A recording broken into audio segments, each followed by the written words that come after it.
This piece here is the head of Jesus, and I saw this at my friend Jerry Leba's house. He had ordered a truckload of wood, and when the wood came in, I went over there and started looking around, and he gave me several pieces of wood. I have some more back there, and this was one of them. And when I saw the piece of wood, I saw Jesus' head, and so I just went about trying to get it out. And this one, it's almost finished.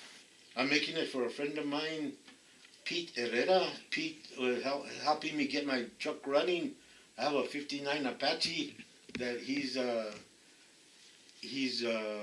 doing the motor and everything. And as in return, like we were talking about exchanging things, when you don't have money, you use barter. So Pete is working on my truck, and I'm going to make this piece for Pete.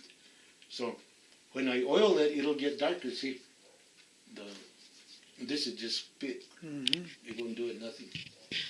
See, so it's going to be darker when I oil it. But to me, it had a lot of feeling because I admire Jesus so much, and I think that it'll be a good piece for Pete and his family because he's very religious. As a matter of fact, my friend Pete is a penitente from the Morada, and he has a very strong, they'll call him when people die or something, and they want somebody that knows how to say the rosary in the proper way, and they'll call my friend Pete because he can say the rosary. And I think that this is going to be a good piece for him and his family and bring them a lot of happiness because it just shows Jesus real relaxed and sort of like forgiving, that he'll forgive you and help you. And I feel real good about it. I'm almost finished with it. And when I finish with it, Irene and I are going to go take it to Pete and his wife, Ramona. And so that's the destiny of this piece, God willing. Is there anything on the base that you want? No, the base itself. Again, this base, I didn't have any cedar wood, no. And my friend Matthew Duran, the same one that helped me with those other pieces of wood, I was having breakfast one morning and I called him from breakfast, and he didn't answer the phone. But I left him a message. I said, Matthew, do you have some pieces of wood that you could help me out? Some cedar.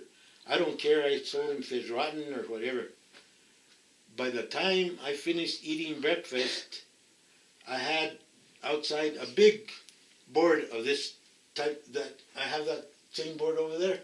But I had to cut it, because it was so long. And this was out of one tree.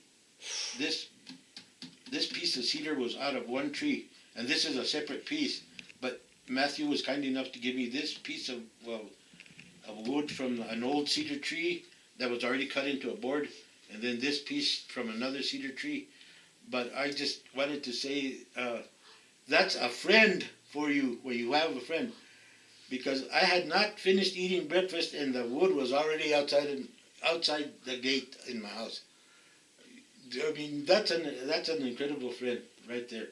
And so I have a lot to thank Matthew for, and the beautiful piece of wood that he gave me, the base.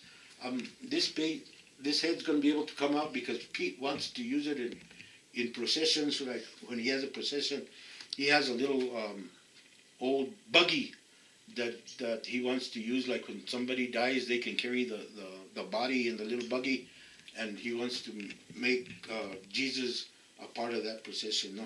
So I'm gonna be able to take it off like that and put it back in. And that's what Pete wanted. No? And there's the story of that one. It has a beautiful grain. The way the grain is moving, you can't see it too much now because it's sort of light. But once I oil it, that grain's gonna pop out.